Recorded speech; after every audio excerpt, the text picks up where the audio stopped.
Hey, Miranda, are you there?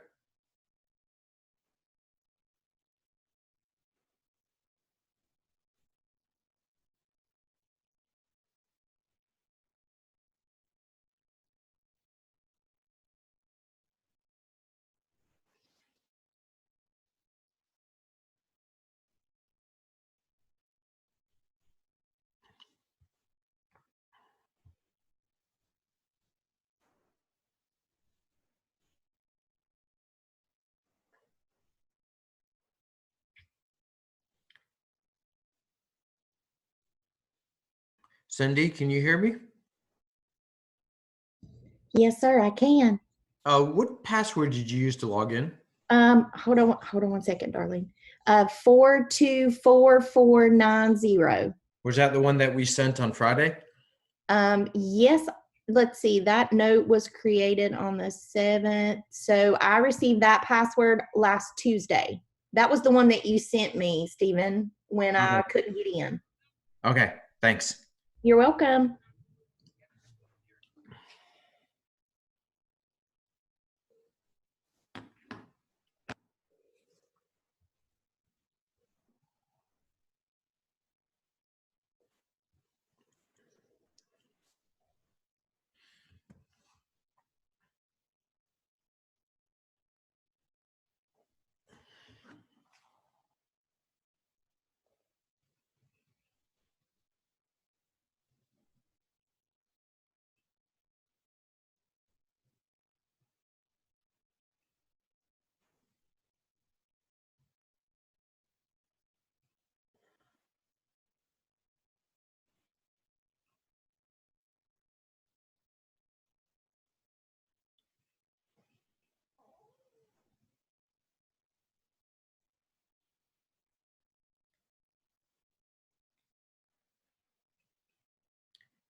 Gordon?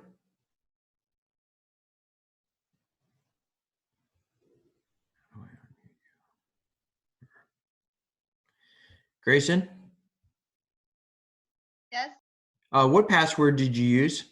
the old sent it out to the listserv too. Okay, you already did? Yeah.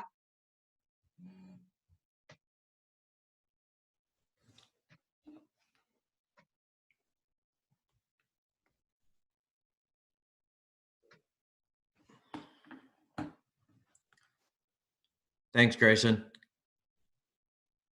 No problem.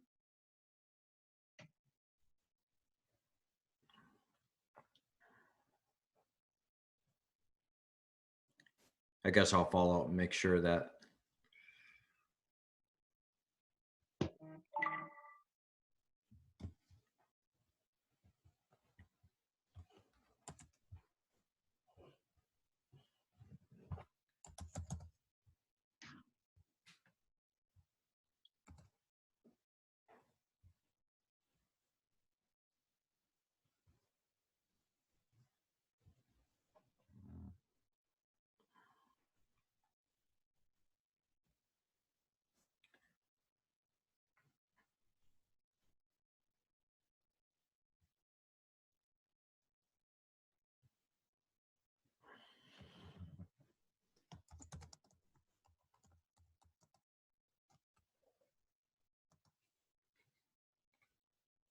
All righty. We got to get that password stuff fixed. We will fix that by the next meeting, we promise. Yeah, it's the same password from last week. Right, but we send something out with a new password. Like Yeah, I pulled up messages from Chris that's the yeah, but last, that one doesn't work. I don't know where that one came from. right, but it was in our Friday roundup. So we just need to make sure that, We got it correct, yes. yes. But look at all these ACT people who are here anyway. Damn it, they figured it out. Yeah, at least our list server is working more quicker this week so we can get the correct password to people quickly. Right. Steve, you look all Scottish with your hat. Yeah, need of a haircut like everybody else, so. There are a few. It's a good time for me to start to let mine grow out. So.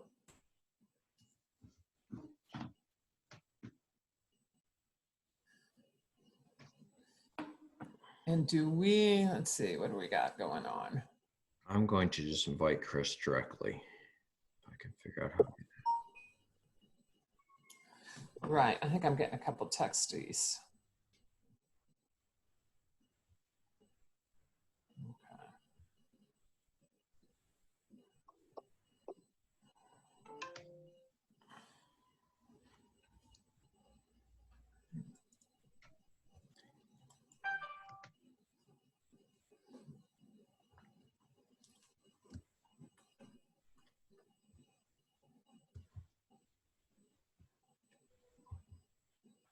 Oops, wrong. I'm going to pull up the agenda.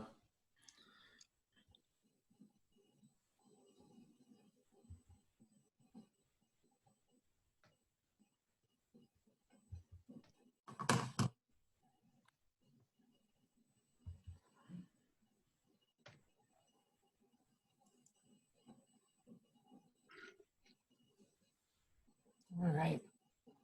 We've got 30 folks on so far.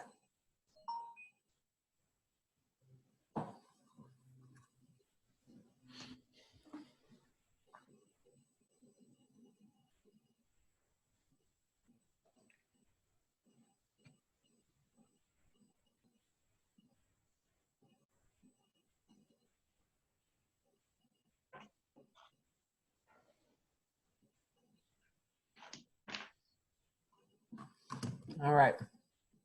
So while we're getting agendas up, news and feuds, as they say in one of my serious radio shows. Anybody have any news, anything new that's happening? Or something you figured out? Or we're gonna do open mic for a minute while people are coming on. I just want to brag on my ACT team leader. Can you guys hear me? Yes, good. So Lisa connected with one of the local food banks. And on Friday, they delivered, the team delivered, I think 25 to 30 food boxes, but it was like fresh fruit, eggs, milk, vegetables. So that was cool. That is excellent. We all wanted to hug each other, but we didn't. We I kept know. the distance, but it was I good know. seeing people in person. We need a hugging savings account that we deposit all these in for when we can actually give people hugs. What else?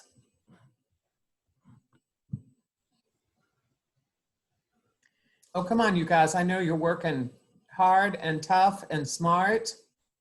And just a reminder to unmute yourself, just hit the space bar, just like the old walkie-talkies. You click on the space bar, you talk, and then when you're finished talking, you unpress the space bar. And you can even say 10-4. Off, which is what I did, and that was really helpful.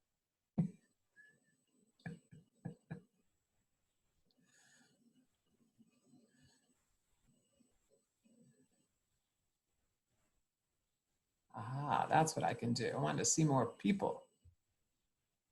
All right. So I want to ask while I think we're waiting for Chris to try and get on, Steve. Yeah, we are, but I think he was stymied by our double secret password. That's how we're doing Zoom security now, giving you the wrong password and hoping you can figure it out. Are any of you all attending the National Act listserv that we have on Monday? If you go to the bottom of your screen, like if you do a mouse on your screen, you'll see that to the very right, there's something called reactions. You click on that, you can do a hand, like I just did one. So if you're attending that national, will you let us know through a thumbs up or a wave? ooh.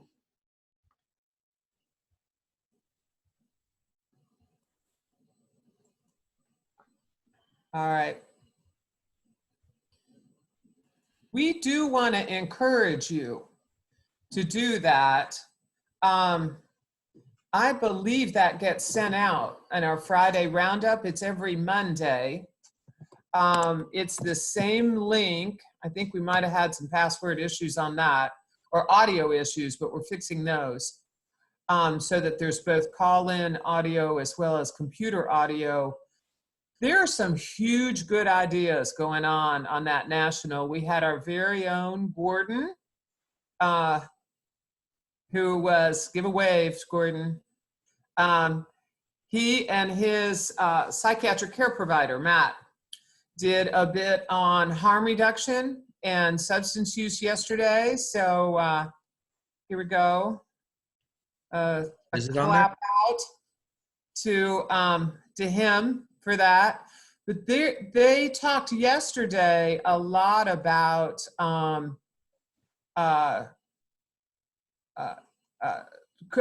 care kits, which I think we're going to bring up too, for folks that are sick and are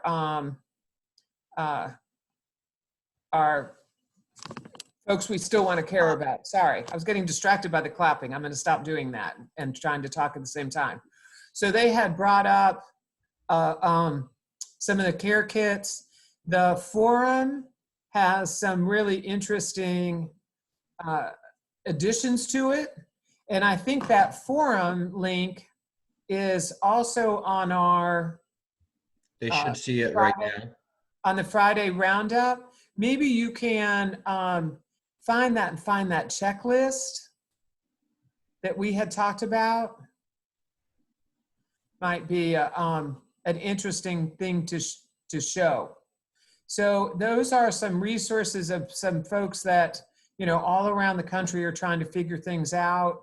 Some of them are ahead of us on this game in terms of numbers. So, so that can be helpful. It's a little distracting to see yourself. Let me just say that. I'll say that out loud. Do we want to put the first slide up, Steve? Thanks for us.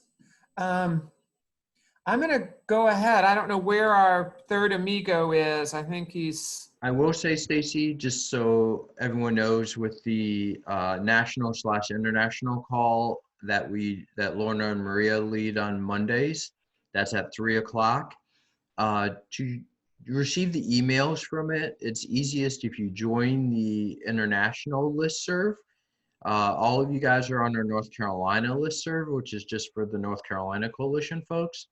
But there is the much larger listserv. You can go through our website, UNC Institute for Best Practice. We have the link there where you submit your information and request to join, and then you'll be added to that list, and then you will receive those emails from all of the other states. Right. I think also that there's a way when you go up on that website that you you can hit like log in and then forget your password, and then you actually get to create a password. We've had to do sort of a workaround to get that working. So that's one of the things that can be helpful. And I think I'm just looking at the Roundup has that forum website that's helpful. So, Is this the first call for anyone? Because it looks like most people have been on here before. So just a few housekeeping, I guess we can call them details, even though you're probably in your own home or your own office, is, just a reminder, you hit the space bar if you want to talk. Let it go when you're done talking. You can also, send us a message through chat. You can, it's easier if you're not emailing us right now, because that results in us having to check your email. But if you want to send it through chat, we'll see it. And I'm Steve Bedeker with UNC Institute for Practice. Stacy Smith, and Chris should be joining us shortly. Do you know that the chat is disabled? I was wondering about that. I'm like, no one's commenting on that. Yeah, we can't. How is it disabled? What does that even mean? All right, I'll try to fix that if possible.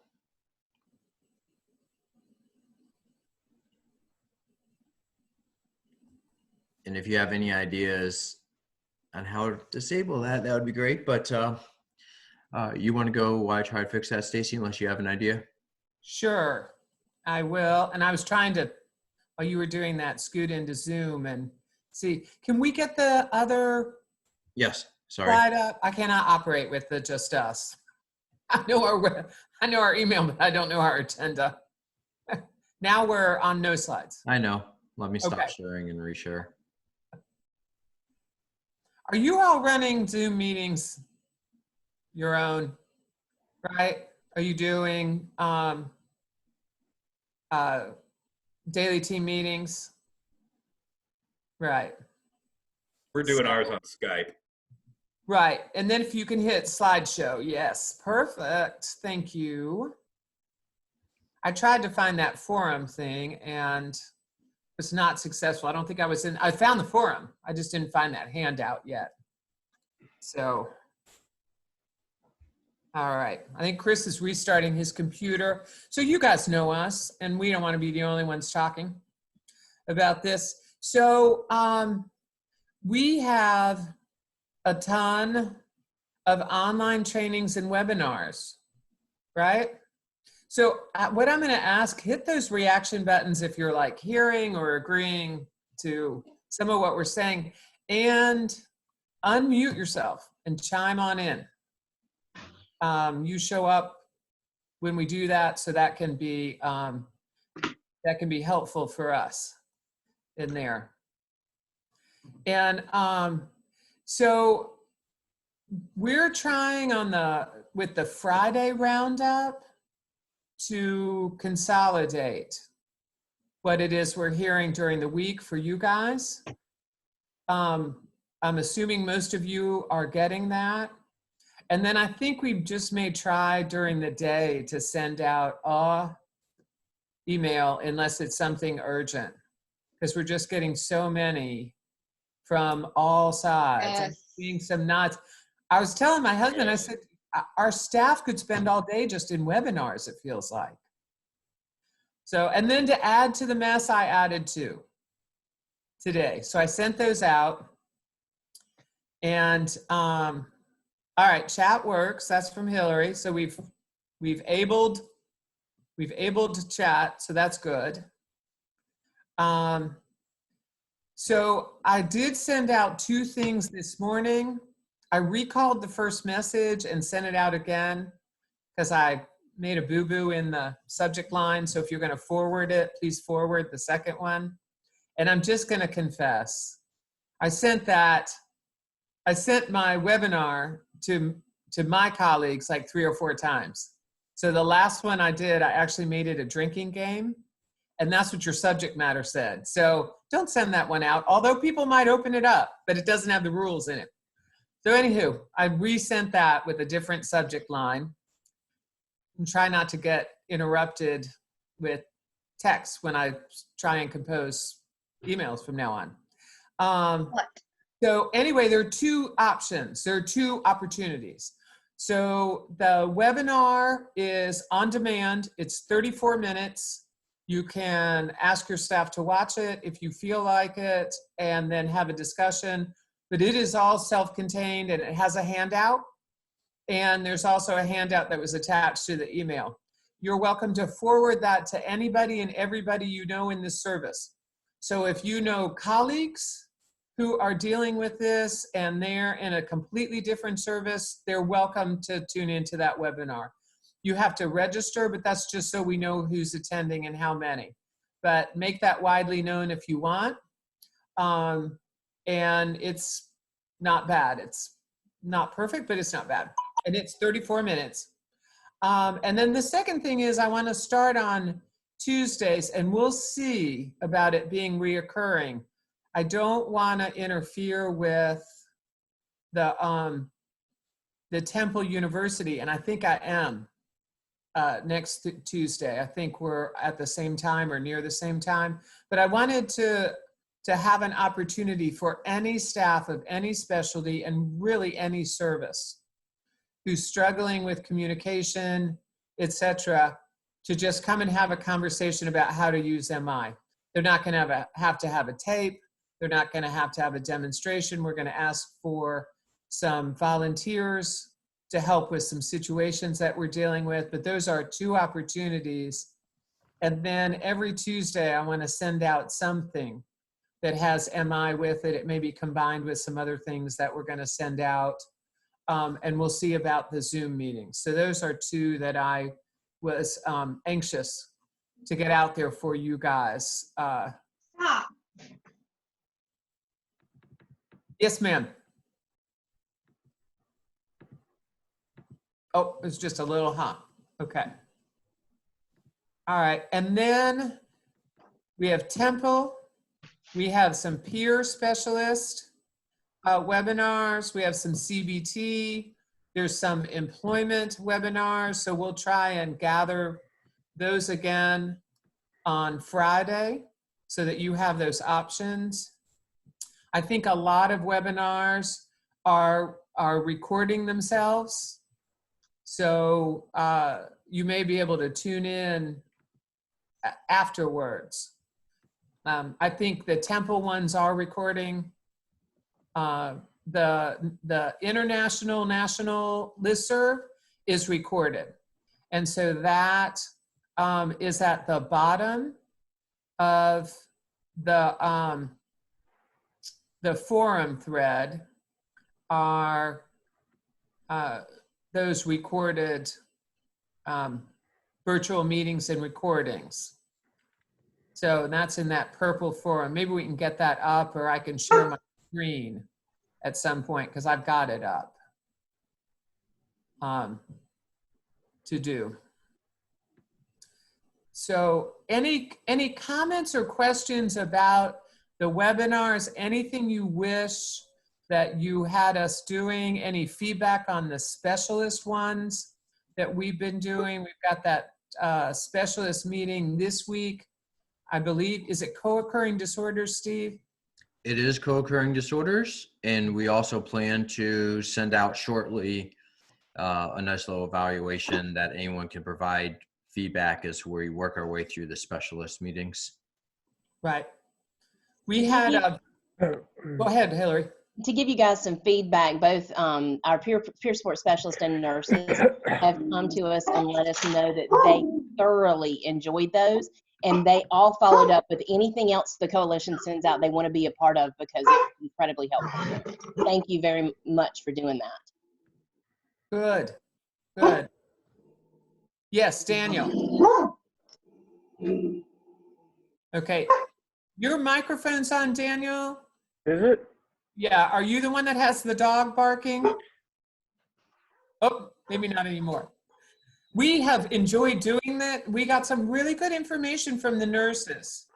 Their biggest concern, as you guys may know, is the PPE and giving shots. And we, in the national listserv, found that some are transferring shots to pharmacies because they have more of that equipment, may or may not work, and we're giving each other good tips about how to try to do IMs. You know, some said that they were doing IMs on the front porch. And so that I think is sort of a tricky wicket to do and have privacy. I might recommend even in the doorway. But, you know, they're trying to figure it out.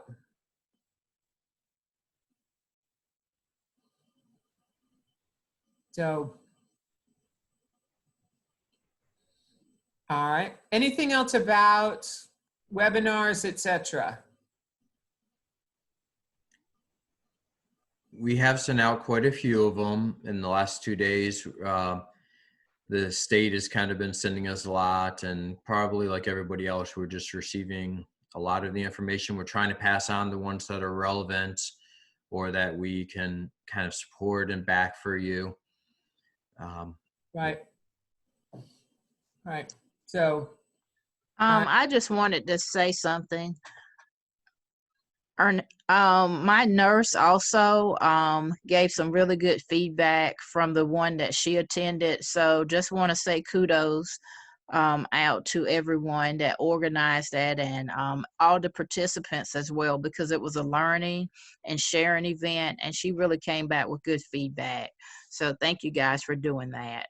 She said it made her feel like she's not alone, because she is alone right now. She's the only nurse on our team. We are looking for another one, but she had really good feedback. So thank you. Good.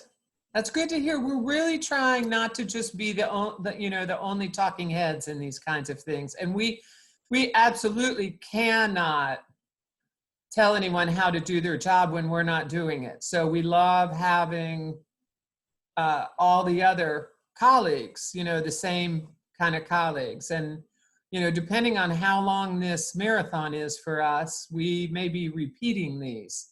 I know that the nurses wanted that to happen. I'm sure other specialists do. So we'll figure that out. And if we hear anything from folks, we'll let them know. And Ernestine, thank you so much. And Hillary, also just putting another plug in for that dang forum.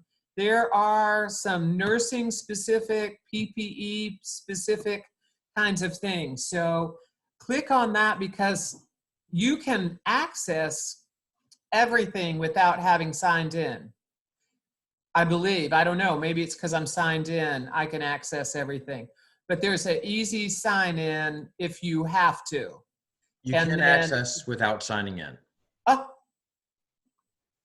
good, I'll use my own hand.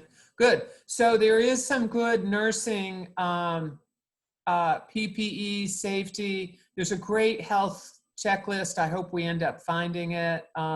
We're gonna find it and send it out in the Friday roundup at the very least, but it's a really good specific checklist, not just how you feeling, but asking about specific symptoms and where people have been, et cetera, to assess face-to-face risk or the amount of PPE you need when you're seeing somebody. So if we don't have anything else on training and webinars, maybe we can move to, we had a couple of things that we wanted to bring up specifically, but let's go to MCO and state news with like hands or your little reactions. How many of you all are trying to attend the DHHS updates? Okay, any? Looks like mostly leadership. Okay. All right. Those are probably at this point about moderately helpful because they, I know we don't have hands down. We have to do it ourselves. Ooh. We do have some DHHS folks on the call. Just well, they are not the ones doing that. And it's not that they're moderately helpful because they're not helping us. They're moving on to other services. They got to deal with group homes and PSR and TBI and other stuff. So I think they've sort of hit our stuff. So we're those earlier bulletins, like Bulletin 20 is a big one for us, and that talks about our telehealth, telebilling kind of things. So, I think I'm at this point tuning in and maybe multitasking just to see if there's anything that pertains to ACT, IPS, or I think we're still waiting on some guidance from IPS and CST. So They skip my questions every time. they what? They skip my questions every single time. I don't know why. What are the kinds of questions that you have? They're more broad, general questions about being consistent across MCOs, about being able to get information. Also on other services like IPS, not being able to have the flexibility on telehealth for IPS, which is not ACT related. But they just, every time I put one in, they just skip Hillary Foghorn. Right. I think they start from, trying to grab a chair here. I think they start from ones that are emailed in. So maybe email that in, have a couple people email that in, have your husband email that in, have your dog email that in. So they see it from more people, they might be able to address it. And again, we said this last time, this is lightning speed for them. The state just in general as a culture, and it's not because people want to move slow, it's because there's so many layers of approval, etc. And there is, to be honest, there's also politics that feed into this, and the General Assembly and all sorts of things. So I really believe they're trying to move as fast as possible. I applaud that they've gotten ACT underway. I wanted to ask you all, just while we were on this kind of thing, if you can, through the reactions, because you don't screens. Yay, we've got Chris coming online, great. How many of you have another service at your agency? Maybe not your location, but at your agency. Like you do peer support, or you do IPS, or you do CST. Those, put up your hands just so we can see. I'm trying to see where Quite a few. Great, because we're trying to cover the waterfront for this, and we might next year cover it more officially, and work with ACT, CST, and IPS. And I mentioned CST because at this point, we don't have a listserv. And so I know Justin's on the call. So Justin, just know, see, and he's saying, so Justin is saying, you can send any questions that you have about services, billing, etc., to that email, which is the BHIDD at COVID, and they'll try to email and answer back, or they'll answer it during that weekly call. But I think they do go from the emailed ones first, because they've seen those. So they can get some kind of answer, even if the answer is we're going to get to it. So one of the things that I'm going to approach Justin about, so this is your warning, Justin, is how do we start to create a CST listserv? Because we've been looking through or working through MCOs. So we're going to try and set up the same kind of support calls. I'm going to be the lead with Chris and some others helping with that for CST, so they can have the same kind of support that IPS and ACT are having. So just know that we're also looking at that, at least for now, and maybe next year, depending on, how everything shakes out in there. So thanks, Hillary. Yeah, we're excited about it too. We're helping to do some of the training. I just want to let you know, I know I'm doing all this damn talking. I'm going to shut up soon, I hope. we're going to move some of that CST training online. And so I don't know whether it will be open to everybody, but we have been approached by East Point and we've been approached by Sandhills to do their training. So we know that when we go online, it would at least be for them. We don't know about them opening it up because they're actually paying us to do that. So we're going to figure that out, but we're going to do that as quickly as we can. So there is that. We got an answer from Gordon that you can bill telephonic collateral contacts, at least one. I wouldn't make all your billing that, but you guys aren't going to do that anyway. And Gordon's saying he thinks it's only one, so I wouldn't put in more than one probably. That is always varied by the MCOs to begin with, much less during this chaotic time. Right. Right. And on that note, let me just ask, have any of you all tried to do a test billing? We had asked you to like try and put in some billing after the last one and see what happened. We have So- Hillary's head shaking, and she was the only one whose head I could see. Oh, Grayson. So that's two different. So Hillary, you start, and then Grayson, we're going to put you on the spot.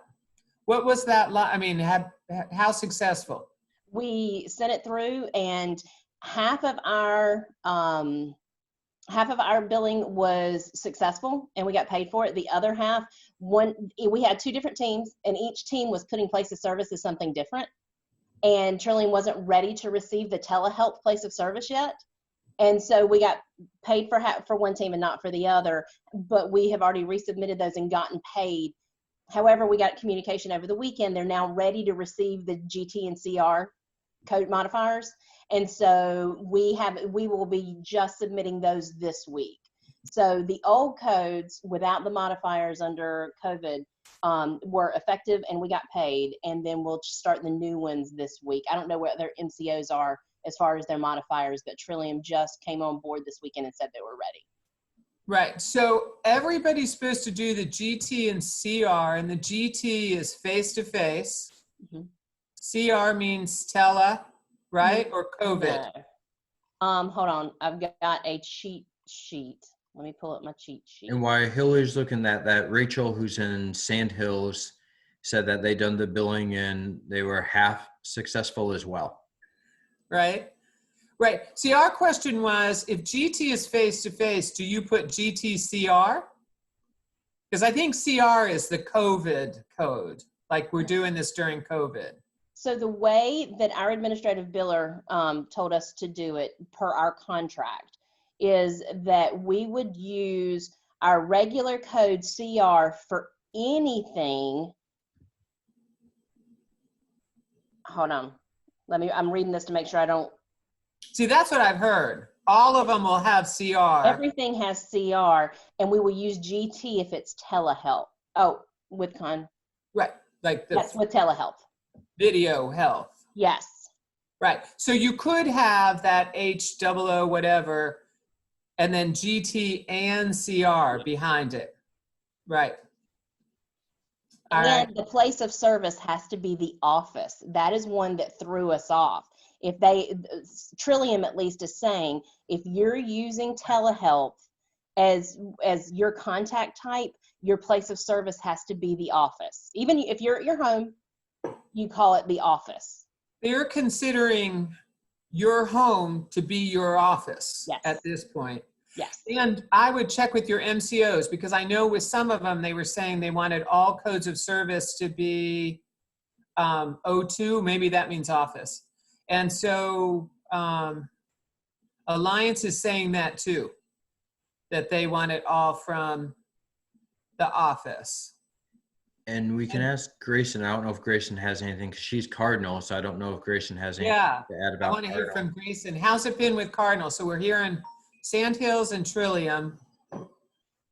So we didn't have that many telephonic codes to bill because we had already managed to get most of our face-to-face in for our clients.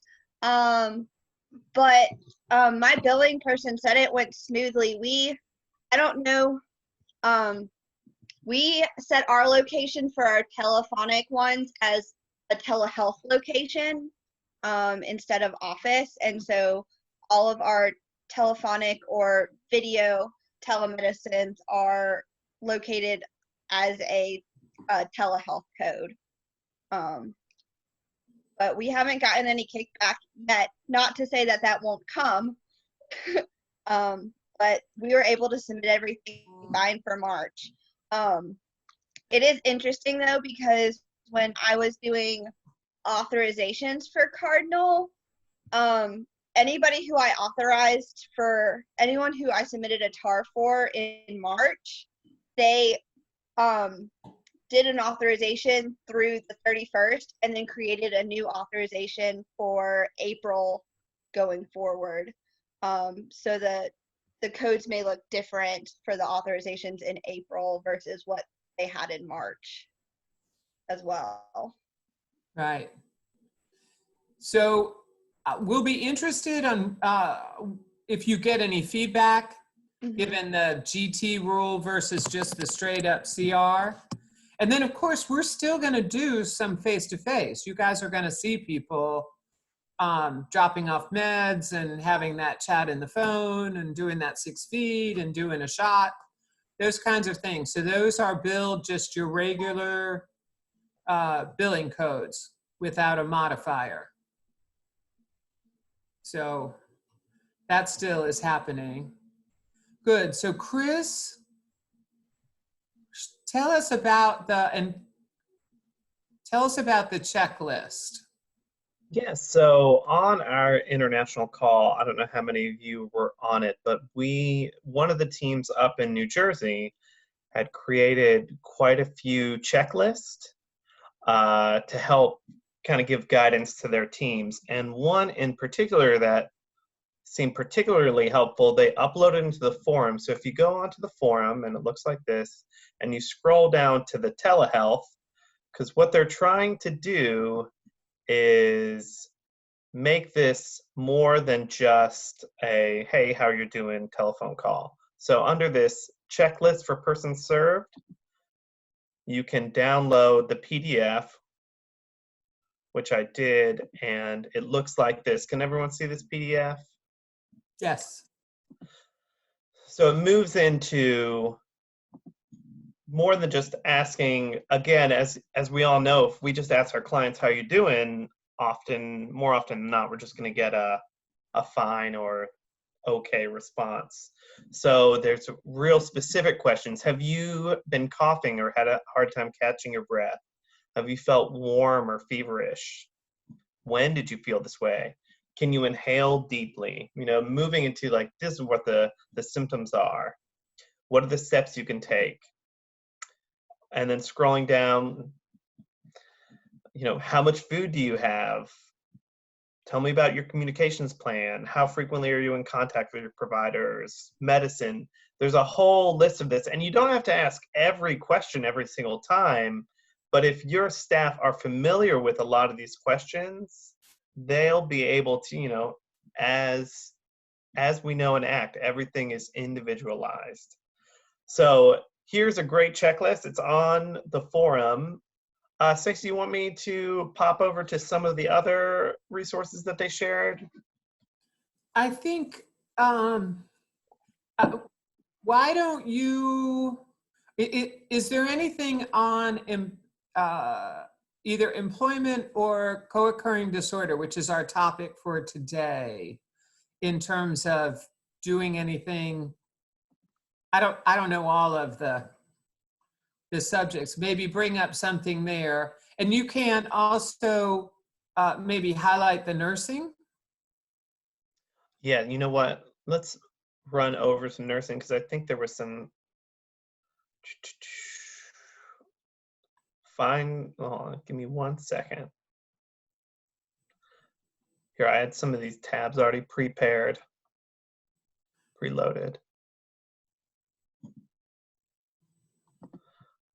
So under safety precautions for ACT staff, here's a link on safety measures with PPE, criteria for home visits and transportation. I'll open this one up. So we do have some guidance from one of the states on this is what they're using to triage when are they doing home visits. And so I would encourage everyone to just take a look at this and see if you can implement some of these guidelines. Now, what I will say is, the team that created this is up in New Jersey, where they're experiencing a much different outbreak than we are here in North Carolina.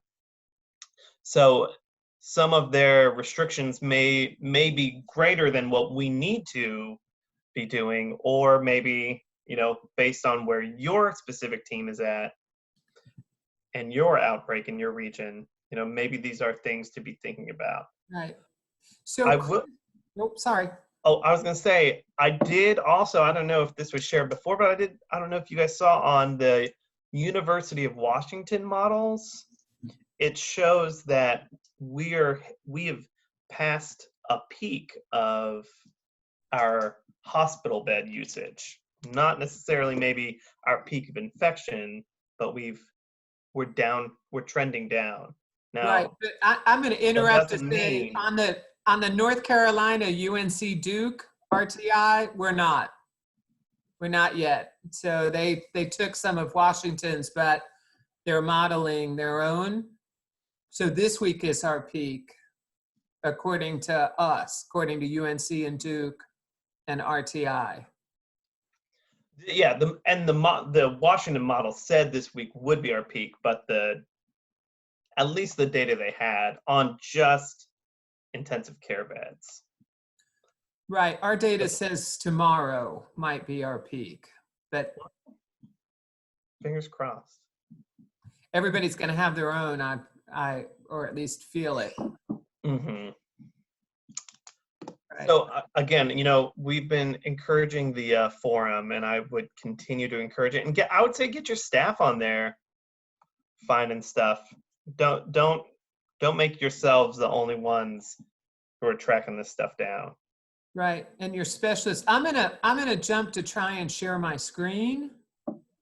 Can you let me share, Steve? It says host disabled participant screen sharing. I thought I was a host, but I've been demoted. Maybe I had to. You can do it now. Okay, all right. So same thing, same forum. I just want to show we have a co-occurring substance use, and in it has that COVID-19 handout that addresses harm reduction. There's an updated ASAM, the virtual meeting to support substance use, managing withdrawal symptoms from our own Chris. Good for us. So I'll open the one. There's a SAMHSA site that talks about virtual meetings that are happening. So that might be helpful for folks that are in that stage, obviously.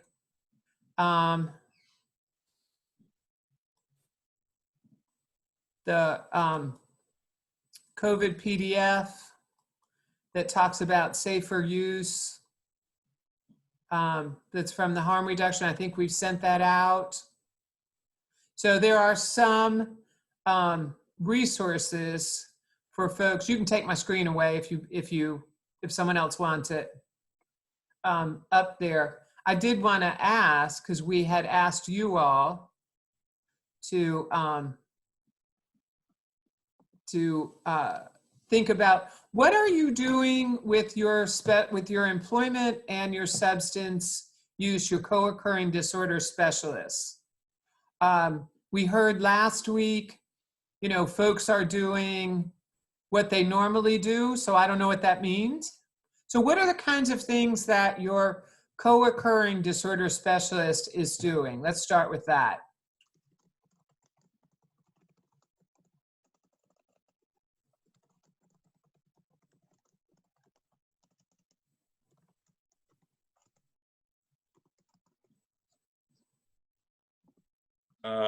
We actually have several people on our team that are licensed as co-occurring folks. So we're doing a lot of work around harm reduction, just monitoring folks that may be having some issues going forward. Also trying to see, we have a couple of people who are in need of detox from alcohol. So we're kind of helping them because right now they can't get into a facility at this point in time. And we're just trying to manage other folks to either keep them out of the hospital or at least keep them stable until they can get into some type of facility or longer term treatment.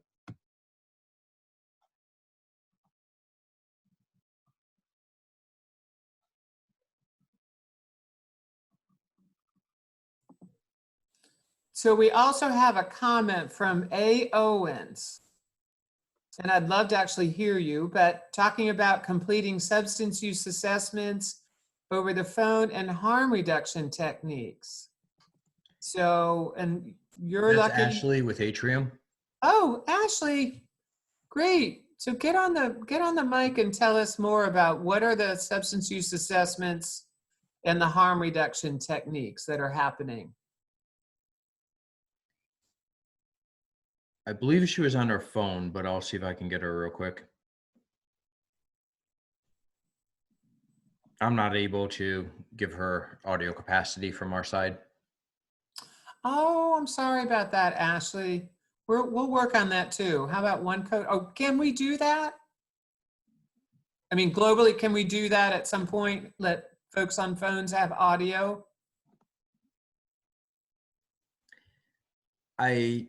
I don't know if she has audio capability. Okay, so it's not our end. Correct. Okay, all right, all right. So how about Terry? Terry says, keeping up with folks who have the most severe problems. He's also working on substance use assessments.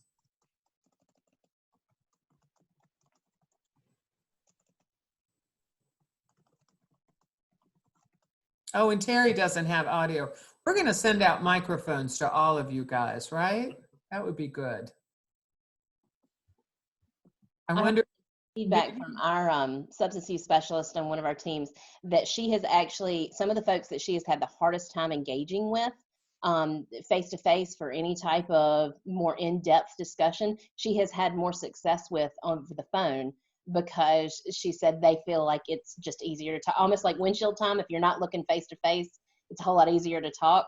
So she has been shockingly happy with her engagement with some folks. All right, excellent. And you know, you don't have to do it if you're doing the big co-occurring disorder substance use assessment that's 14 pages. You don't have to do it all at once. So, and we know that talking about past use sometimes is more comfortable than current use. So that might be a way to open up as well as to ask how people are doing.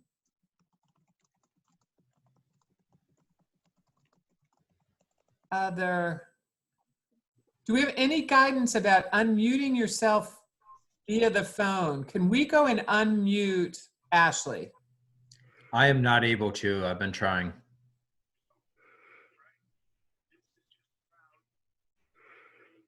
Huh. And you know what, Stacy, I called in earlier before I was able to get in, and I couldn't unmute myself either. So I don't really know who the host is at this point. Chris, can you try? I'm the host on this one. Okay. All right. Dang. We need to work on all this. We'll get smarter and then it will be over. So that would be a good thing. All right. So anything else on the substance use? All right. So what about your employment specialist? We know that's a sticky wicket. Do you have folks that are working? Do you have folks that are in jobs that are considered essential? How are they being supported? Let's start with that. If you have folks that are working, how are you guys supporting that?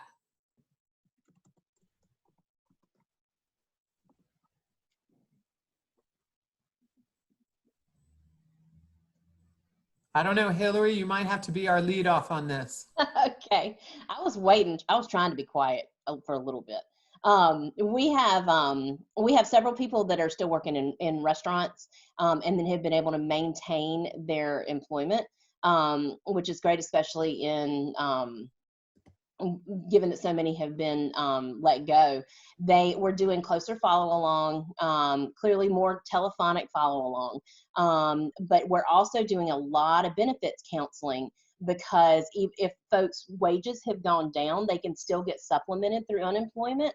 And so not only are we helping maintain their regular income by helping them apply for the unemployment, and we're also helping them balance that to make sure they stay within the parameters they need to be able to keep all of their benefits in place. So the benefits counseling has been a big thing we're doing right now. All right. That sounds really important. That's something that I don't know whether everyone had thought about. I hadn't really thought about that. They could end up with 3 sources of income, with their disability, with their work income, and then with the unemployment. And I don't know if you've had hours cut, you can apply for unemployment for the hours that have been cut, right? Yes. And does that get the extra $600? We haven't heard the answer to that yet. Well, I've heard the answer is yes, but we haven't seen it happen yet. Okay. So hold for a later date to find out what the answer to that is. All right. Let us know. Okay.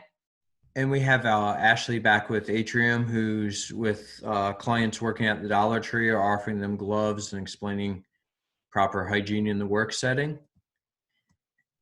And we have Host Account, who's kind of a mystery who that is, but says that they can help in filling out unemployment apps. I actually have the ability to unmute them. I'm not sure who that is though, Stacy, if we want to go ahead and see if they have anything to add.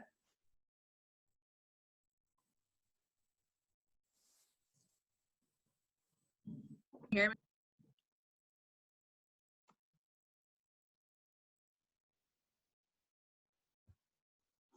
Okay. Go ahead. We can. Okay, sorry. This is Heather Ray at Easter Seals. I have no idea why I'm host account, except I was using Zoom earlier to host our morning meeting, so I don't know why I'm host account. But yeah, we're helping people try to get in touch with the unemployment office. It's been very difficult for, obviously so many people are applying that, helping support them to be patient and use some skills to manage their frustration. We also have some folks that are working and don't really understand why their hours were cut. They just, it's harder for them to comprehend what's going on. So we're helping with that as well. Excellent. Maybe you can actually try to unmute Ashley and Terry.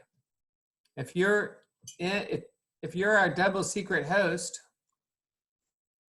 try and unmute A. Owens if you can find her on participants. I haven't been able to unmute her. I know. I was wondering if our host account could. Oh no, that's her host account. That's just her name. Oh, okay. All right. Well, I was hoping. Anything else? I had a question about, has anybody, any of the clients gotten their stimulus money yet?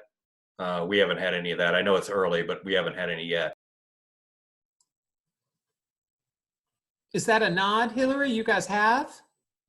Yes, we had one client that got theirs. All right. So I had a question about that with the stimulus. There was an email going around with the IPS that do folks who get SSA, is that right? Am I saying that right? Just the disability, like the SSI. Not disability. SSI. SSI. SSI? Yes. Do they have to register if they didn't pay taxes? My understanding is that they automatically will receive it. It depends on how they get their money. Mm-hmm. If they get their money through a check, then it could be a while. But if they get their money direct deposited, which a lot of folks do, or on a card, then they should be able to get that directly. That's what I understand. So on the Friday, on the IPS listserv, someone from Easter Seal forwarded something from a Ray from Cornell. I thought it was phishing. I thought it was spam.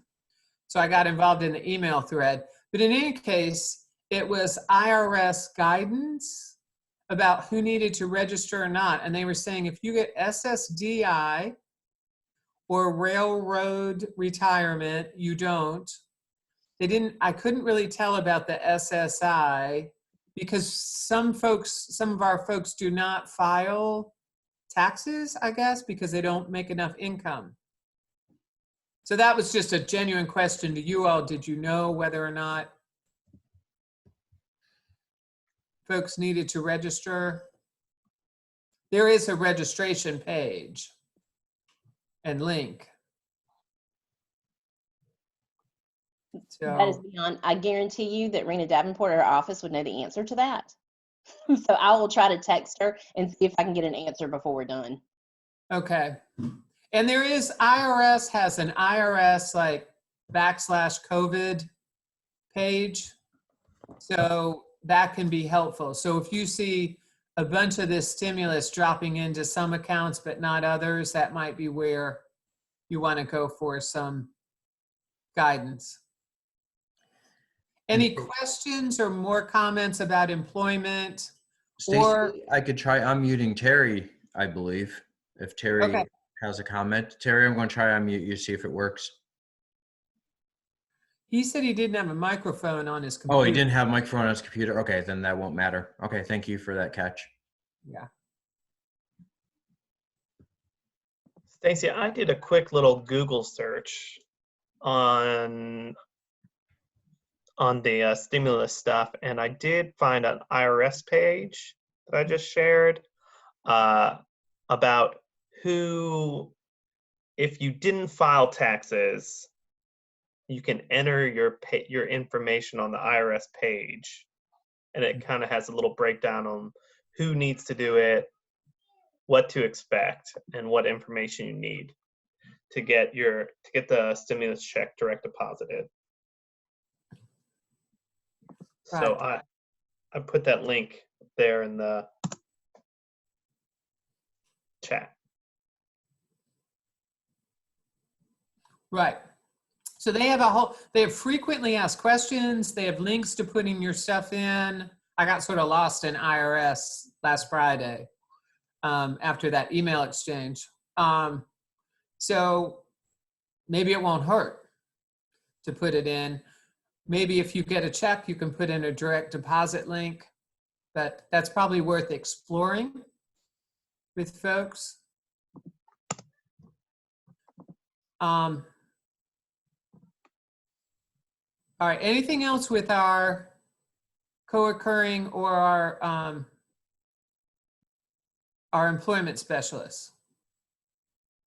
Stacy, Rena said that that for SSI clients, as long as they're just what Gordon said, as long as their money is automatically deposited, it should come through without registration.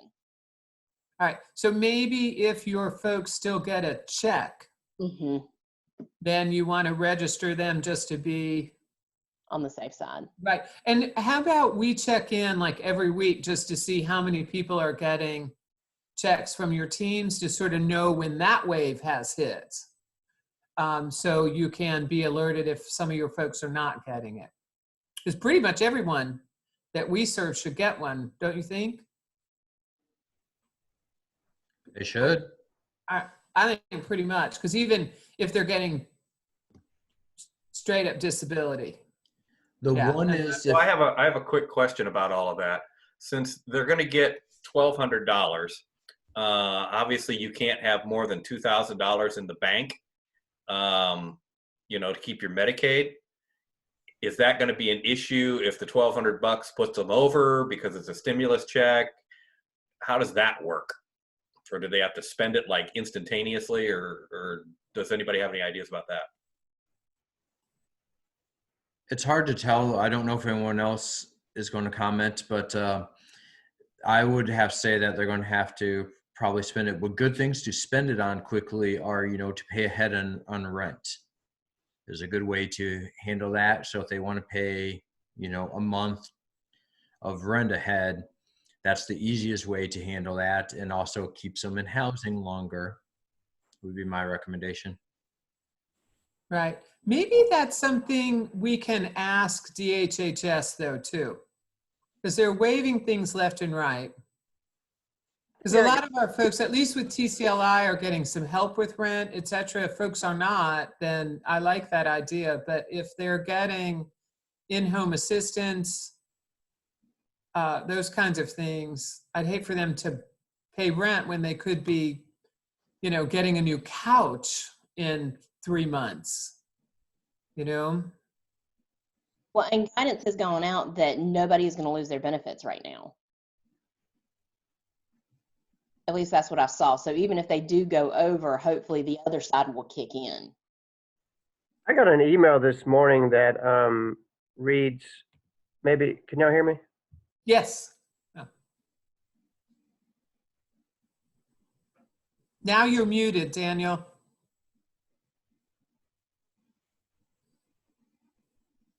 I got to look at the email and I'll get back. Oh, okay. Stacy, the other comment I have is that if anyone is somehow serving somebody who's not a legal citizen in the United States, they obviously won't be receiving. Right.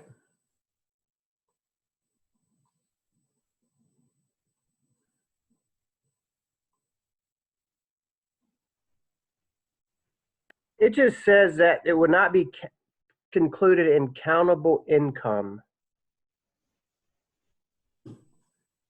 Right. I know it's not going to be taxable. Like they're not going to give it to us and take it away like they did the last stimulus. So if it's not counted income, that's positive. That's what we needed. Right. And so, when you guys have these questions, we do too. If you have a relationship with a payee who makes it their business to know all about all this stuff, maybe reach out to one of your payees, like the corporate ones, the professional ones. With, we're having this question, if this drops in and they're over, is this going to be an issue in your best thinking?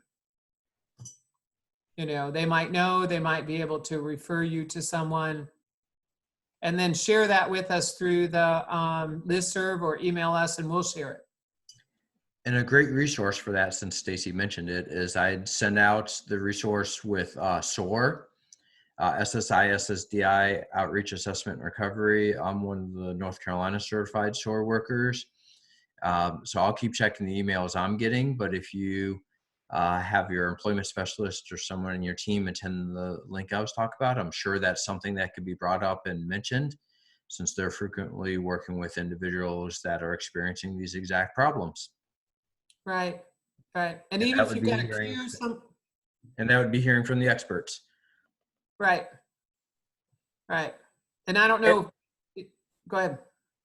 I was just going to say that email came from the North Carolina Division of Health Benefits, and it said they will be notifying all local social services departments. So I interpret that to mean it at least won't go in against your Medicaid and you going over the $2,000 limit. That's how I interpret that. Right. Good. Good news. Good news on that. Thank you, Daniel, who I think is at Disney World or Disneyland today. Trying to be. Trying to be, right? All right. So can we bring up the keeping staff healthy, creative, work from home tasks? Did we finish MCO updates? Did I miss that? We didn't have a lot of updates, but you're welcome to give us some. I wanted to let you guys know that if you work with Trillium, they sent out an alert this weekend that they will be doing weekly Q&A sessions with their providers starting Tuesday, April 21st. You have to submit your questions by the Friday before. And they have a link in their notifications that go out to providers. There's a link to where you can submit your questions, and then they'll have 30 minutes a call for different populations. So there's for crisis providers, adult and child MH, adult and child SU, adult and child IDD TBI, and then residential providers. So if you go into their communication, you can see where to register and where to submit your questions. Good. Good. And I think BIA is continuing to have their Friday updates and the same kind of thing. They have a question email. So I think they're trying to answer those too. And that's Fridays at I think 11:30 is theirs. What do you have for us, Chris? Oh, you asked to pull this up. Yeah. Did you have anything specific you wanted to peek at, or just roll through a few of these? I think maybe, and I'm trying to see what you pulled up. I had my. They do have one that's the criteria for home visits, I think. Right. They have one that's kind of procedures for non-nursing home visits, procedures for visits in nursing homes. Lorna shared strategies for optimizing supply of the N95s. They also made some guidance around the use of PPE, talked about a couple of times now. All right, good. So that all is helpful to all your staff. I think one, the non-nursing is like regular staff. It might be non-nursing home. So look that up for the PPE and the guidance. That reminds me of the kits, though. So I'm wondering if we can move.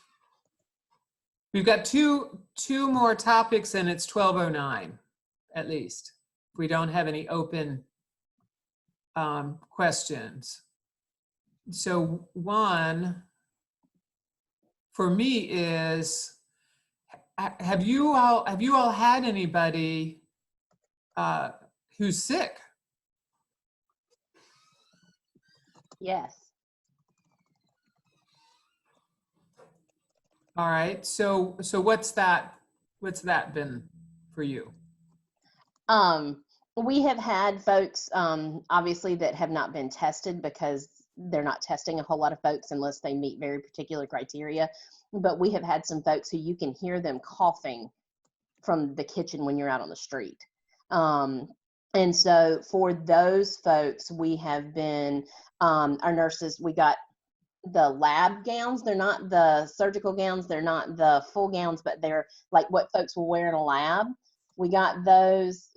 We got the face masks. We've got the N95s and the gloves. And those are the ones that we are doing outside by the car. He gave his permission to be able to do that.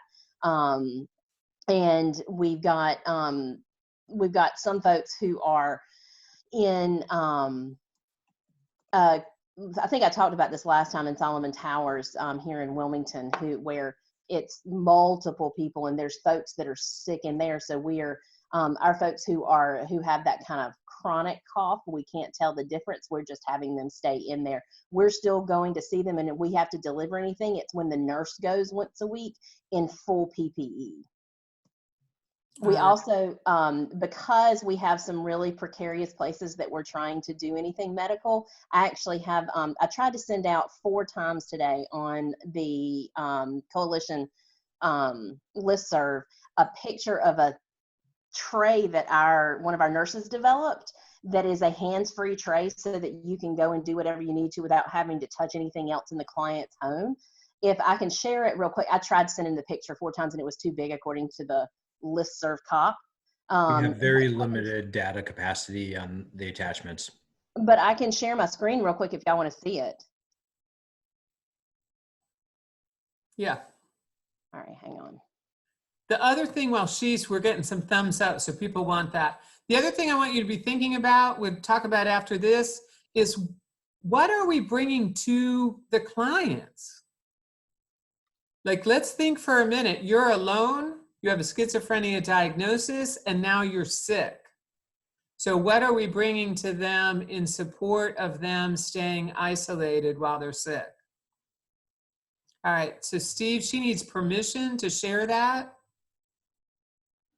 I'm on it. Got it. Okay. Yeah, so great.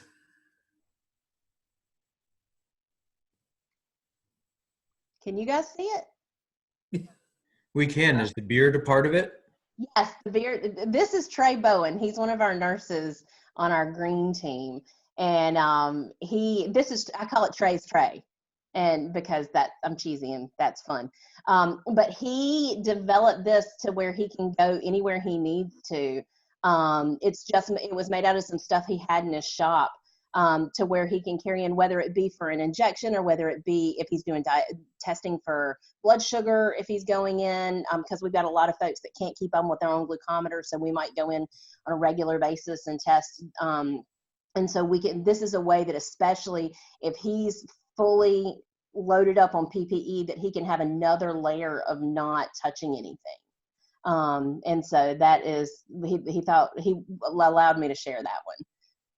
But to follow up with some of the things that you are asking, we're taking food, we're taking medication, like cough and cold medication, that works as approved by their doctor. If they have high blood pressure, trying to get a decongestant that's made for high blood pressure, trying to take some stuff that's higher in vitamin C, and any other thing that they might really find helpful as far as being occupying their time, whether it be, a book or a magazine, that sort of thing. Hillary, you're getting Yes. a lot of positive feedback in the chat about that. Looks great. Let's pretend you're on the radio for the people that might only be through the phone and not able to see this. Can you give a radio description of what this looks like? And also the question was what he used to make it. Okay. So for the folks on the phone, this is, it's like a plastic tray that has several different dividers in it, almost like a regular nurse's tray that has the handle, that has the dividers that you can carry things around.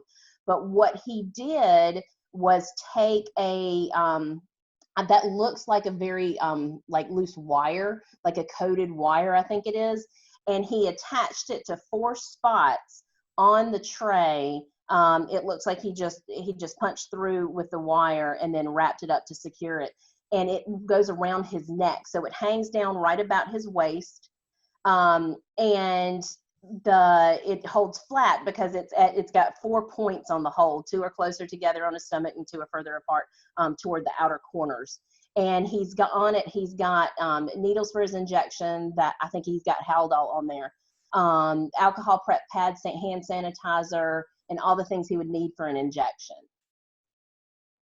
So that way it carries around his waist. He's got places to be able to put things without having to touch anything in his environment. I hope that made sense. Right, so it's not hands-free in that he doesn't touch anything. It's that he doesn't have to put anything down. Correct. And then potentially have it be contaminated somewhere else.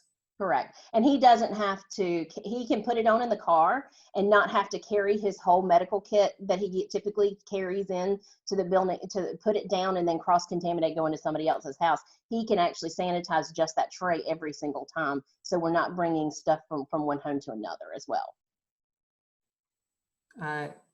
He looks almost like the popcorn hot dog guy at a baseball game. He absolutely does. So that's excellent. I will still continue. I'm going to stop sharing, but I will still continue to try to send it some way. I tried zipping it and it didn't work, just so that folks who don't have video capability right now can eventually see Send it. it to Steve and see if it comes from one of our administrators there, they will allow it. Okay, cool. But they might have a. And also try the ACT forum too. Okay. COVID forum, because it might load up to there for everybody to see, not just North Carolina folks. I Yeah, can do that'd that. be excellent. Do that definitely. That's a Okay. great suggestion, Steve. So other ideas about a wellness care kit. We've got one started in the forum. I think Lorna's going to start that list. If someone's feeling sick and they're living by themselves, how might you start to take care of them?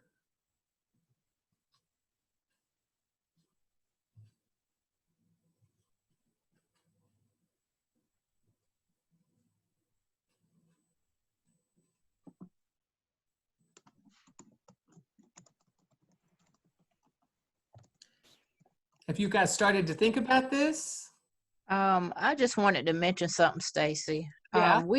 We do have someone that we believe has tested positive that will not share her test results with us. And we haven't been able to obtain the results. She's being very closed-mouthed about it. So we really do believe that she's positive since she will not share the test results with us. And so one of the things that we have talked about so that we can continue to provide care is leaving some things in a designated area at her home. And sitting in the car, letting her pick those things up, making sure that she's got them, like her medication and some paperwork, witnessing that she picked them up, and trying to talk with her over the phone while she is outside, if that's possible. So far, we have attempted it a couple of times, but it just hasn't been possible. She's not willing to even participate or engage by even coming to the door or standing on the porch. So we're continuing to work on that. Okay. We're thinking things like cans of chicken soup, Yeah, cough yeah. medicine, right? Yeah. You Yeah, know, those throat we've tried dropping off some food too. But she didn't come out when we were there. We did leave it, but she wouldn't come out when we were there. Right. Is that normal? Sorry, is that normal for her? Or is this like a new behavior? She is slightly precocious. So this is she does have some moods where this is very normal behavior for her. It's not unusual. It's something that we have worked with in the past. Yes. All right. I know there was an article that was posted, it was on my feed, about mental health, the severely mentally ill, and this COVID, and it talked about sort of the double whammy of stigma, because everybody's terrified of someone that they think has it. And so I can certainly empathize with her reticence to share if she got a positive test. It would be nice if she shared with you guys, just so you could know and help. It reinforces the need to really be pushing all the normalizing and the this is how we're treating everyone. We're not withholding you specifically. Right.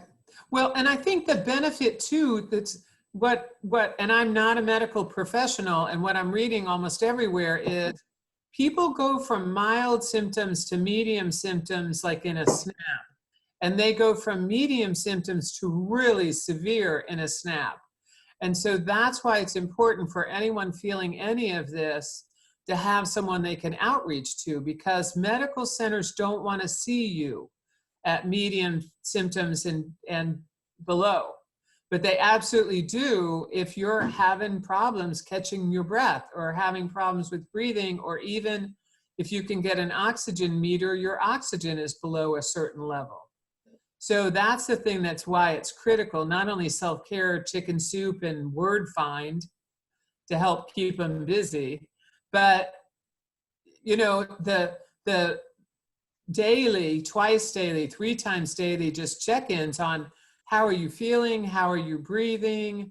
If we can, you know, I put an outreach out for thermometers. I haven't gotten a lot of bites on that, but thermometers that are easy to use and easy to read, so you can figure out temperatures, because this thing escalates super quickly, and that's when you do want to get them to a medical facility. So that might be a point that I might try and make. Yes, Grayson. I was talking with Amelia actually the other day, and she knows someone who had all the symptoms for COVID and got tested and everything, and they contacted the local health department, and she was saying that the local health department was also checking in with that person on a regular basis as kind of an additional support, just to check to make sure that their symptoms weren't getting worse and things like that. So that may be another resource to use for clients who you may think have those symptoms but may not necessarily want to share with you, but they may be open to sharing with someone like a doctor. And so the health department is also someone you can use as a support to also monitor the severity of those symptoms, because they'll help also gauge when someone needs to actually go to the hospital versus just being able to self-quarantine. Right. Good. Anyone else either thinking about a care kit, or those of you who are thinking out loud, things that you might put in a care kit for someone who is exhibiting these kinds of symptoms?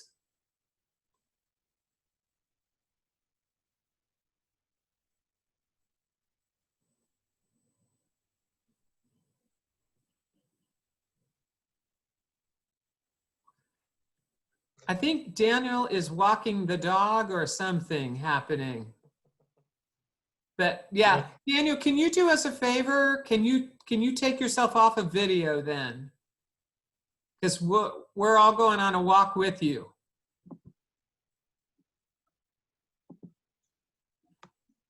Thanks. Okay, so I have no idea what's next on the agenda. I think we're pretty much wrapping up. We're at the end slot, but I don't know if there's something that we missed. And Stacy, can I respond to something just so you guys will know?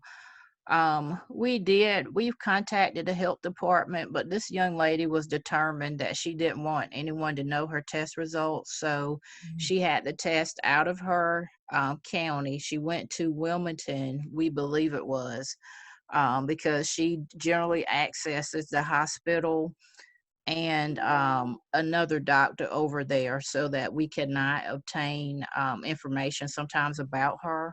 And so we did contact her health department in Oslo County and the health department over in Wilmington, but we weren't able to get any information. We've also contacted her primary care doctor that she sees on a regular basis, and we weren't able to get any information because she didn't have the test with him.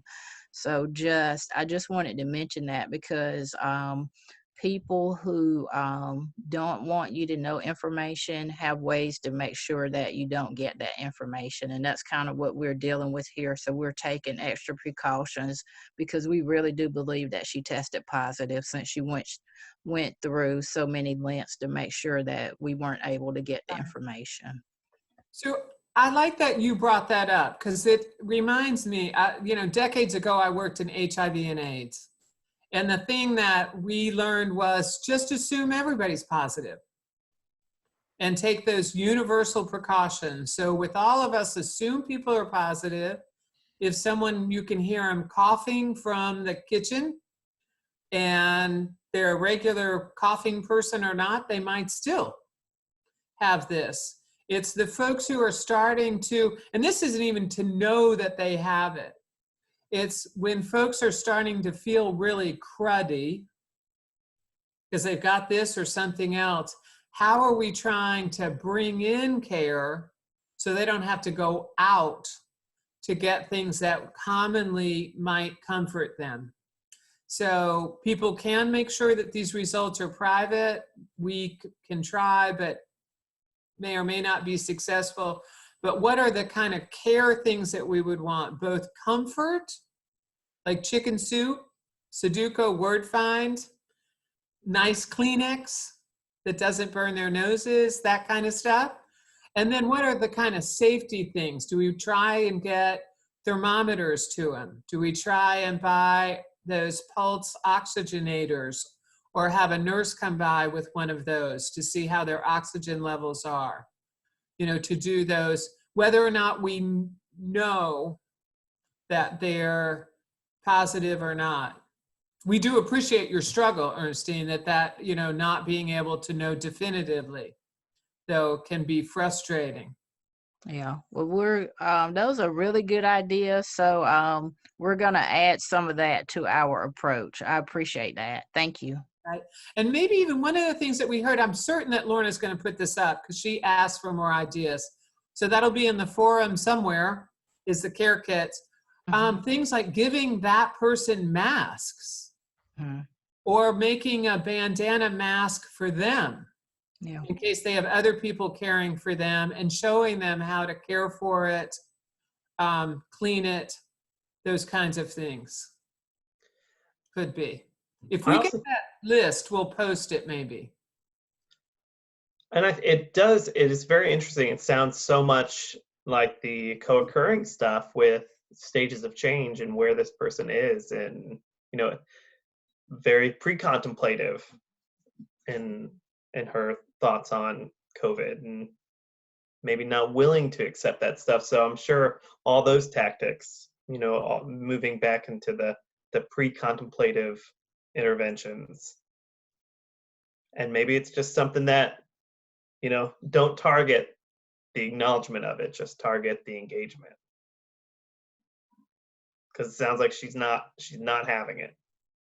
Right, right. And that's what Grayson's also putting that up there, that remember the you know, the tactic of resistance. The more we push, the more someone might push back. So just simply, you know, adding a couple apples and grapes and whatever and sending it, maybe, you know, her attitude will turn around. We can. And Stacy, before we jump off the care kits, because I love these ideas, is just the encouragement to maybe create some now to have ready to go. Even if you can't get all the thermometers and the O2, I don't even know what the oxygen meter. I don't even know I know what it looks like and I know how to use it.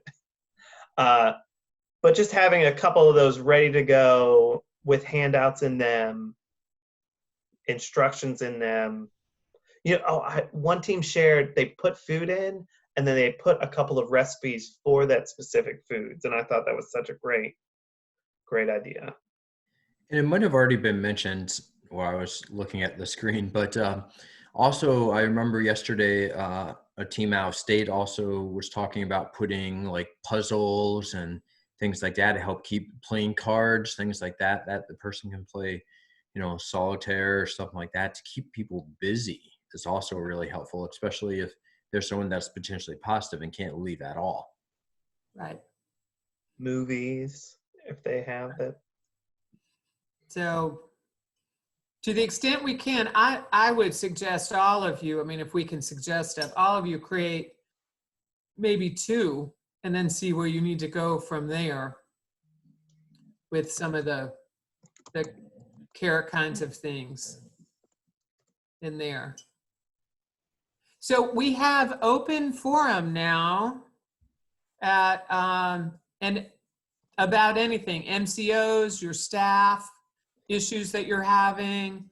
We were sort of recognizing that from the national listserv that teams might be entering a stage of fatigue.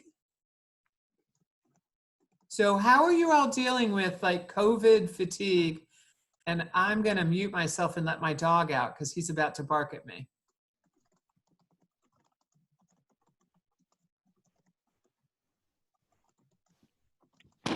So we've told our team to start taking vacation.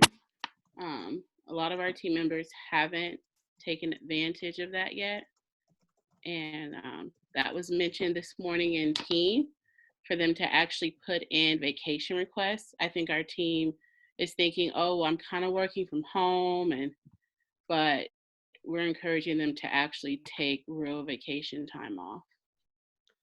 That's great, because you can feel a little guilty that, oh, I'm not doing quite as much as other people, or getting to the comparing yourself to what other people do, but it's stressful.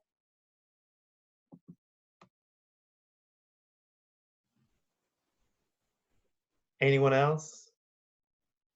We found that our team was starting to get frustrated with each other. We had one team that automatically moved to Zoom and they could see each other all the time. Then we had another team that the team lead hates technology. And so he was like, I'm good with a phone call. And we noticed they were starting to get a little bit short because everything they did in the meeting in the mornings was camaraderie and was fun. And there, you know, every staff member had their own nuance. As soon as we moved that team, we forced that team to move to Zoom and they could see each other. And we opened up the call 30 minutes early so they could get on and talk. That helped with their overall mood and improvement. The vacations are a wonderful idea, but that was definitely instant help right now. I think that's an important point, Hillary, and everybody else, is that the time together with ACT teams is kind of time to, you know, we want to maintain strength-based and positive with our clients, but it's the time to kind of vent with someone else that knows what you're going through with ACT. Because, I mean, yeah, you can have, you know, CST and other programs around and might have friends that you could talk to there, but it's not the same as talking to another ACT staff that knows what it's like to do ACT work and what you go through. And to not have that on a regular basis, not to get that 5 minutes of venting out, can really, you know, build up on people. And to have time set aside for things like that is really important, along with kind of the silly things that some people do during the daily team meetings to keep their staff happy and engaged. I mean, now it's probably even more of an important time to make sure those aren't falling through the cracks. We have Ernstine out in New Bern said that they're hoping their approach has been that we try to provide support, encouragement, that they haven't been too pushy, and have tried not to stigmatize the client that she was referring to. What are some other things that people have noticed about their staff at this time? Because I have a theory that we're kind of going through stages where everyone is kind of in crisis mode. You know, if you taken some of those crisis trainings, and not to talk about curbs too much with everyone talking about flattening the curve now, but when people are in crisis, you know, they're building up, and then you kind of start sliding down. Or, I mean, are people just kind of emotionally drained? What are your staff going through? What are you seeing?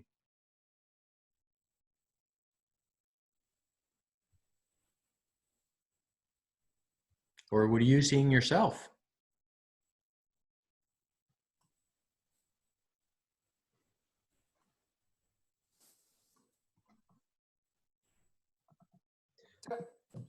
I just looked at our participant list, and we have some super smart people on this call that are neither video or audioing. Yeah.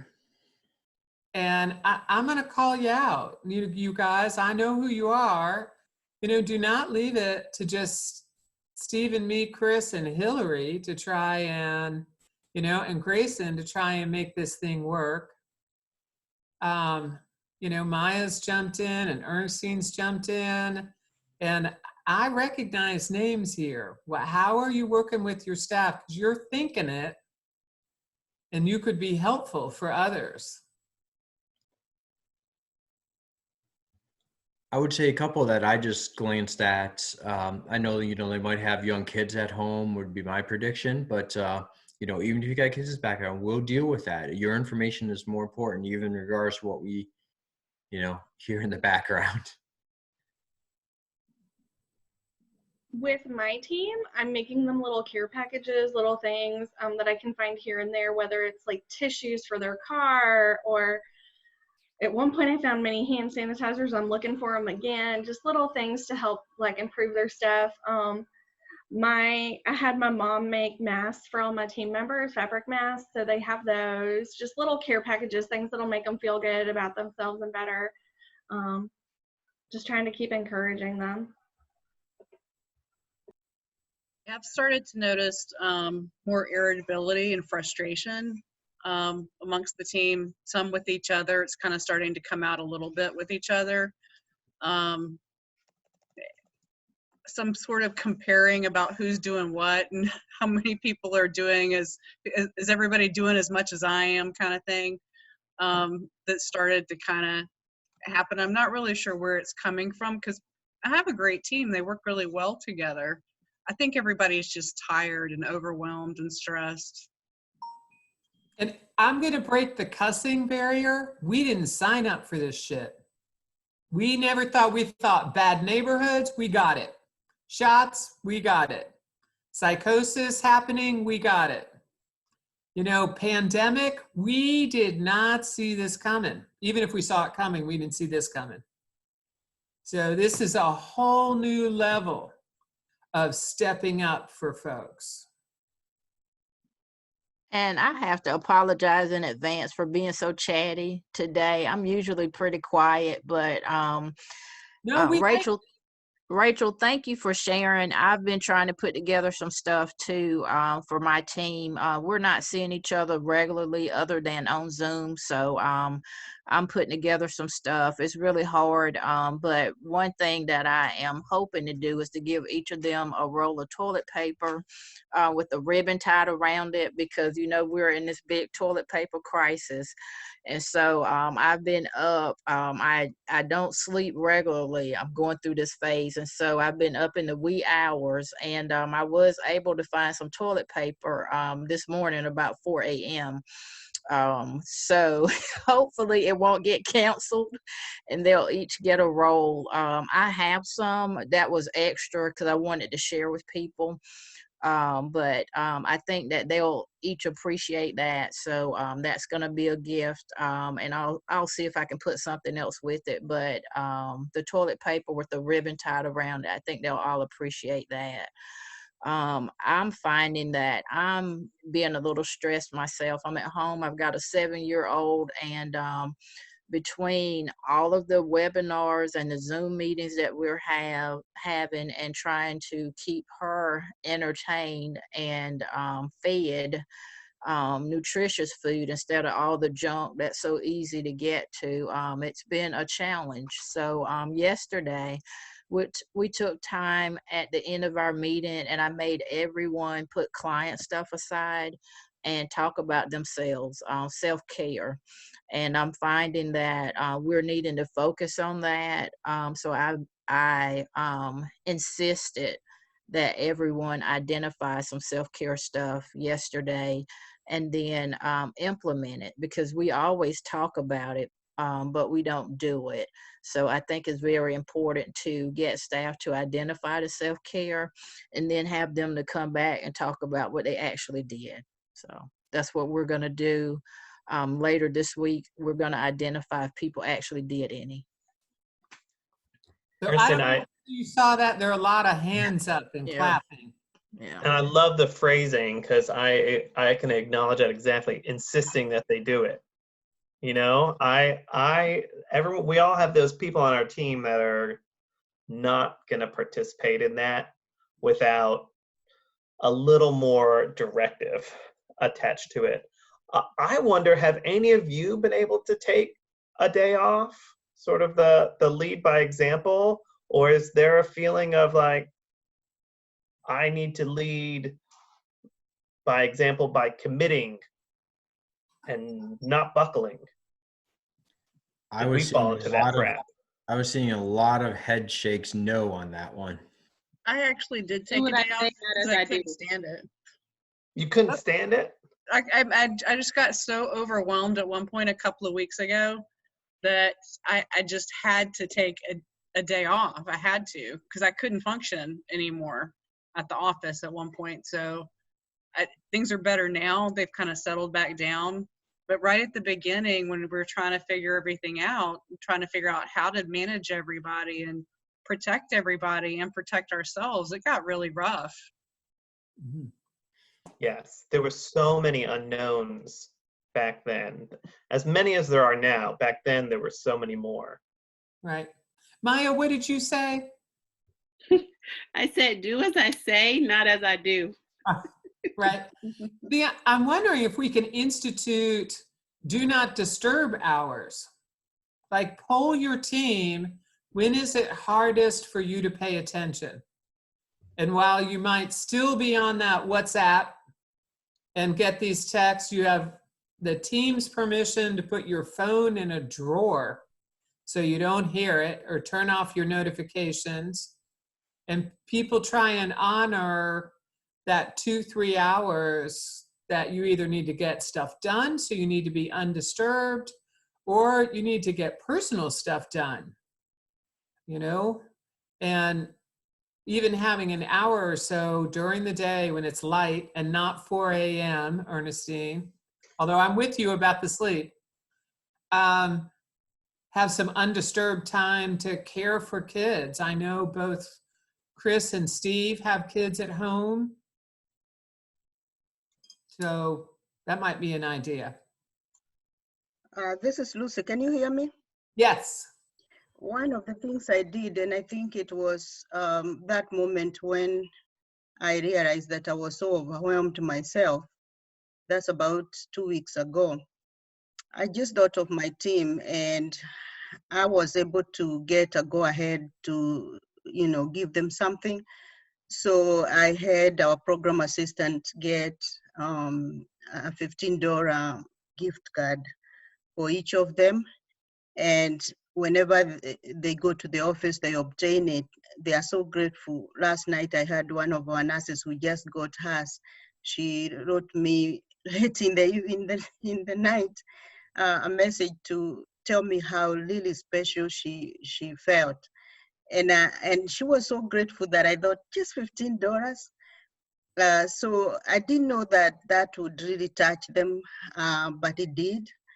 And then I also, on last Thursday, took a good amount of time calling each of them. I still have 3 I haven't called, but I just felt like calling, besides the normal supervision that we've done on Skype, I just felt like calling just to see how each was doing. And everyone I called was like, wow, I feel good that you called. I just feel like it's good we talked. And there were, somebody is able to talk about even not just work related, some have personal things going on, as much as somebody feels comfortable, of course. But they just listening to them, and how, it was a surprise, just, what's going on. I say, no, I just called to see how you're doing.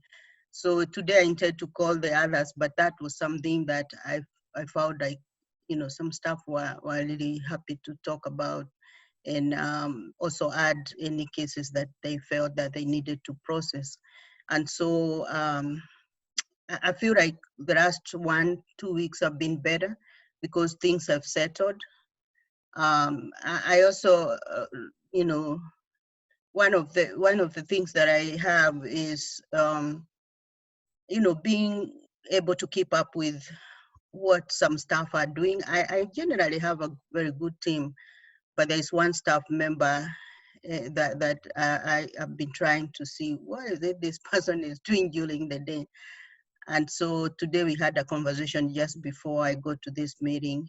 And so I think when you are a little bit far apart, there are those who keep up, and there are those that who take the opportunity maybe not to do things as they should. And that can be a challenge. And so I'm lucky that maybe this just one among the many the staff we have. But if you have like 2-3 whom you are, what is this person doing during the day and not accounting for their time, then that may be a problem. So I feel like the last 2 weeks have been better, but the first weeks were overwhelming to me.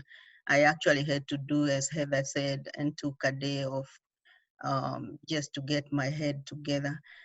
For myself, I feel like last week, like I was just too anxious. I don't know, I'm not a person that get that anxious, but last week something was getting into me. And I think it's because of staying home so much. I also do have a pre-existing condition. So my doctor has asked me to stay away. as much as I can. And so just taking walks out, I took a chair and sat outside my house and basked in the sun for a while. And yesterday I actually drove out and went to the office and, just of course taking precautions. So I think it can get into you even if you are keeping busy, just staying in one place. And I realized that the routine of going to the office in normal times is actually a wellness thing. You leave your house, you come back. Sometimes in the morning I'm waking up and I'm like, I'm supposed to be at work. Then I remember, no, I'm supposed to be at my desk in the house. So that's how it's going for me and my team, but generally everything is stable. Mhm. Some of us, you guys know, I'm either traveling or I'm at home. And so I miss my travel with some of this. I'm used to being on the road and staying in those luxury 2-star hotels for $71. And, other than that, I'm at home. And this is a lot of at home, even for those of us who are used to doing a lot at home. So, I've talked to friends who have said they've just gotten in the car and rode around like old people on a Sunday afternoon, not even stopping anywhere, just sort of gracing saying, clap on that. Yeah, I have had the same tank of gas for a month. That's never happened. And I'm still above half a tank. So we went somewhere, I can't remember where it was, and I was so excited. I was like, road trip, So I love this conversation. Who wants to share, and then we'll maybe wrap. Something you're doing for yourself or the team. I think this is really regenerative. I think one thing that I've noticed, and it took me probably until about Monday of this week to realize, but I've been working from home a lot more. I still have to go into the office some, but making a space at home that's just for work, because with ACT, it's hard enough already in a normal environment to not bring work home, but when work is already at home, it makes it even harder. So making sure that kind of at the end of the day that I'm putting my work stuff like actually away instead of it sitting on my coffee table so that I can just pick it up over and over again or worry about it and things like that. So making sure that even if I'm working from home, I still have like a close time that I'm done. We need that hands-free kit for our work, right? Mm-hmm. Yeah, having the rituals to end your workday. Mm-hmm. If you can't quite escape from that, if you don't have the space to leave it all in the garage, but having rituals that can signify the end of it. Mm-hmm. And these are all good tips for your team. So when you're talking to your team that are also working at home, saying things like, are you guys able to pack up at the end of the day? Do you, can you throw a blanket over it, or do you have any designated space? Can you do that, that to help them to help. And I think, Lucy, I want to say like thumbs up to you and to our host account. Damn it, I forgot who that was. Who was that? Who was that? Heather. Oh, mm-hmm. Right, Heather. Is thanks for sharing like your own struggles. And I think sharing with the team is also really helpful. Letting the team know that you're struggling or that you had a struggling kind of day or evening. I think that's powerful for them to see that. They probably don't want to see you falling completely apart because they're looking for you for guidance and strength. And hearing that you're struggling or that you had a day that was, up and down, but you're back on the balance beam, can be helpful for them. It can give them permission to feel that way as well. Right.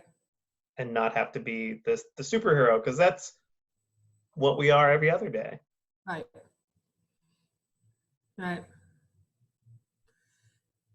Anything else from folks? Any questions? Anything coming up this week that you're either happy about or concerned about? Anybody having a COVID birthday? Isn't that sad? Yes. Yeah. One of the things I wanted to add is that when I'm regularly sending out to our entire staff a list of resources, like in Southeastern North Carolina, like what the food banks are doing. Here's the numbers to call for the health department in the different counties we serve. But I'm also adding a list of all the freebies that are going on that our staff can take advantage of in the community, like the donuts from Dunkin' Donuts or the free coffee from Starbucks, because our folks tend to say, well, I'm not really a first responder. I'm not really in healthcare because I'm not at the hospital. And I try to remind them constantly, you are at the forefront of this just like anybody else in the healthcare industry is. And these folks, all of these restaurants and other places that are out here to support people in healthcare, that's you. So go do it. Excellent. I like that. I like that. All right. So we have this Thursday, I think Chris and I are facilitating co-occurring disorder treatment, right? Correct. Okay. We've got that Temple thing next Tuesday. I think my MI might. We got a Temple thing this afternoon, isn't it? Is Temple this afternoon? Oh, it is. Yes. Okay, good. All right, so we've got that Temple thing. If you don't know what the heck I'm talking about, you can email me, but it was in your Friday roundup. So, and that's more on community inclusion. They've got some good resources. The DHHS buying is Wednesdays. And BAYA is doing their Fridays. Our national, try and sign up and look at the forum. There's a lot more going on with that purple thing. That link is in your Friday roundup. And those meetings are Monday at 3 p.m. our time, right? Correct. So any other comments? I wanted to add that I tried to send out, Cornell sent out COVID-19 SSA guidance to answer some of the questions that we were talking about earlier for employment. I tried to send that out and I got punished by the listserv master again. And so I sent both that and the picture of the nursing tray to Steve. Hopefully he can get those out. And I did send out the pandemic risk stratification spreadsheet that we talked about 2 weeks ago.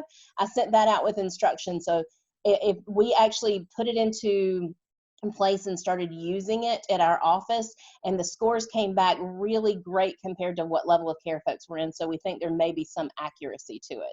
So if anybody's got questions on how they might want to do it, feel free to email me and we can talk. All right, excellent. Anything else? All right. I guess we're saying bye till next week. Let us know if you need anything. Hit up my webinar if you can. Don't hesitate to reach out to us before next week if you need it. That's what we're here for. Bye, everybody.